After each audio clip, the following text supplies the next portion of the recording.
सीने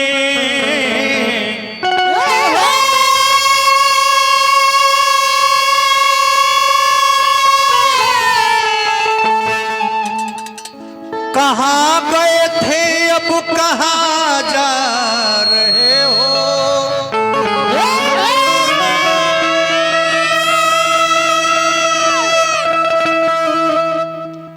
जनाजे से आवाज आती है कि मैं तो अपनी जिंदगी की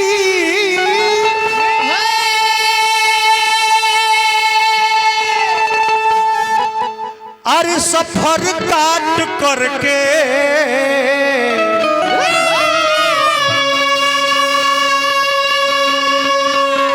तू जहां से आए हो मैं वहां जा।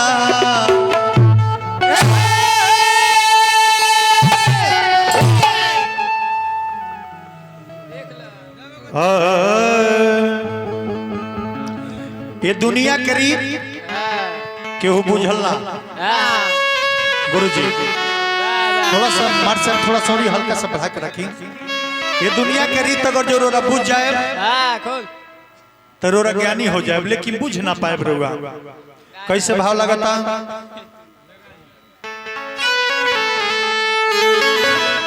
कि केहू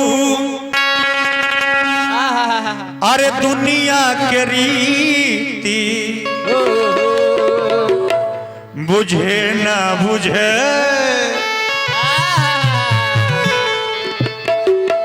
तो कैसन अरे रंग में बनौले बनावे वाला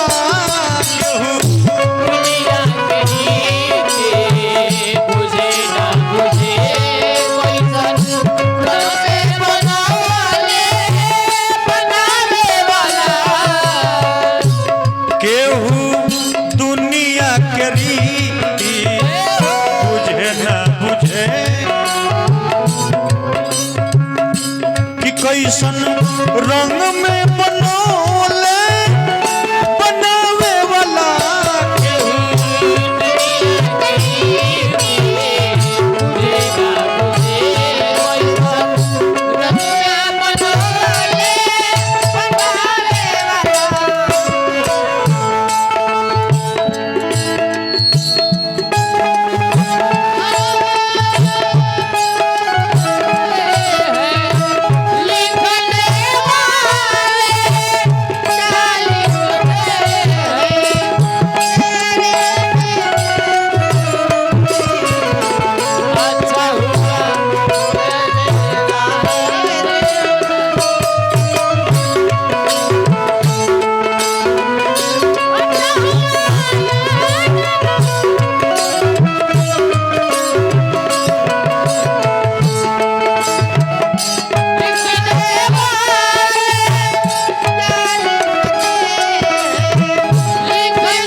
चलिए फिर से हमरा मन ने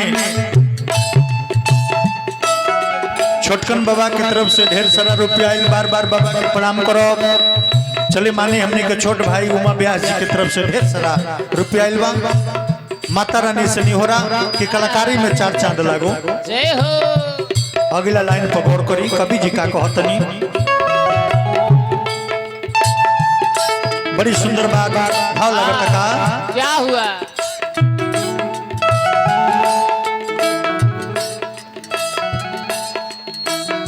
कि दुख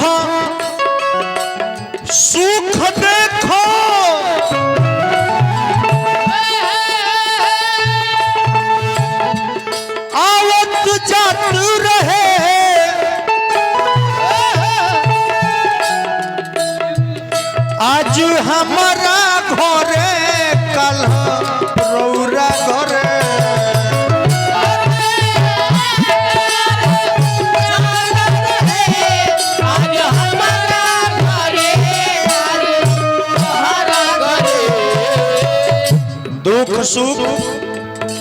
दुख सुख आवत जात रहे।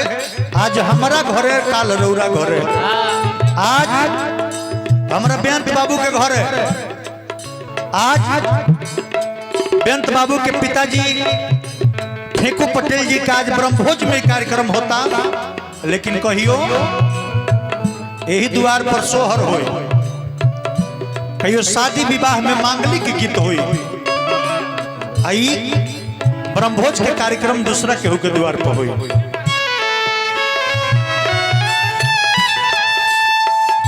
कि दुख सुख आवत चतुर है। आज हमारा घरे काल रौरा घरे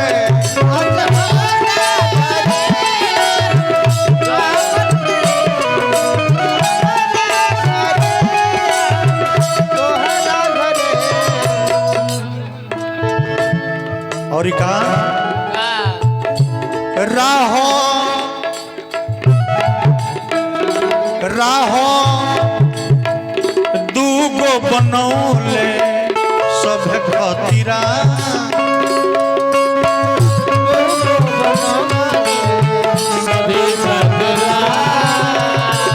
एगो आवे वाला एगो जाए वाला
कवि जी कहत निका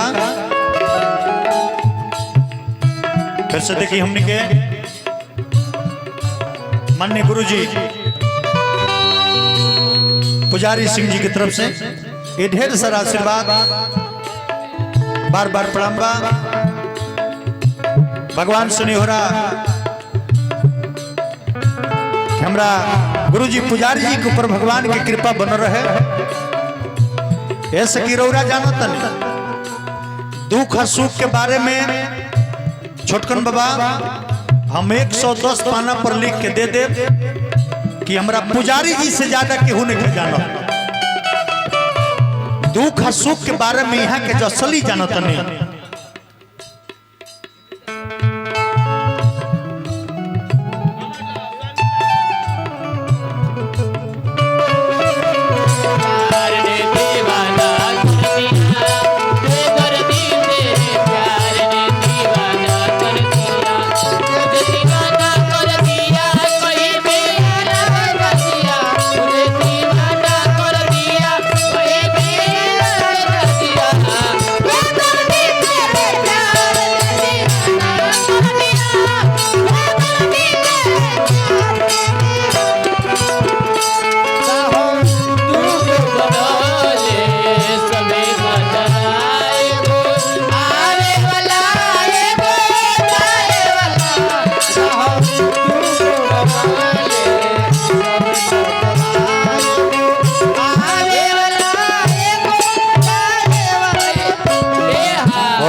तनी गौर करिए अगला लाइन पर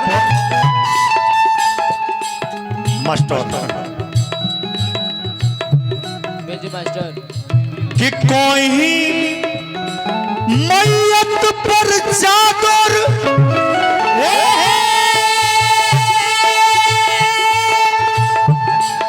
अरे चढ़ावल जला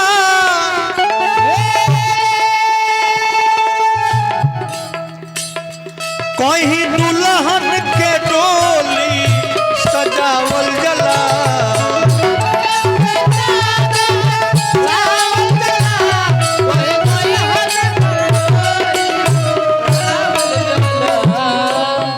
लाल चादर मैयत पर चादर चढ़ावल जला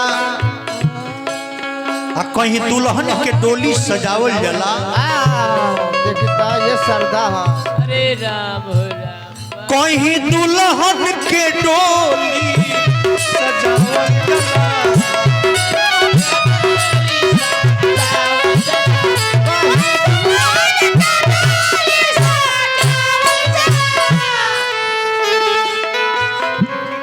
बाजा अरे दोनों घरे बजवावल जला।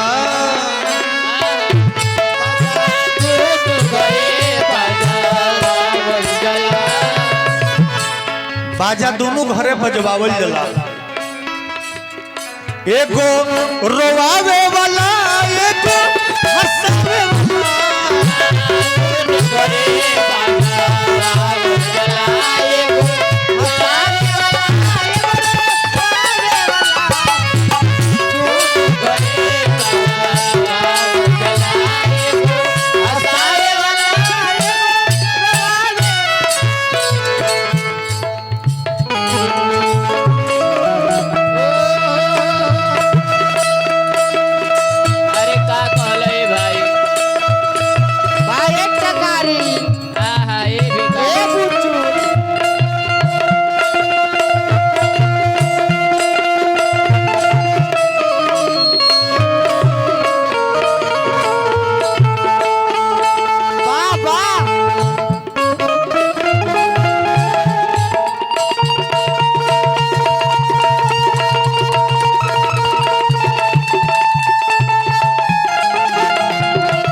बाजा सुरेश भाई अरे दोनों घरे बजवावल जला।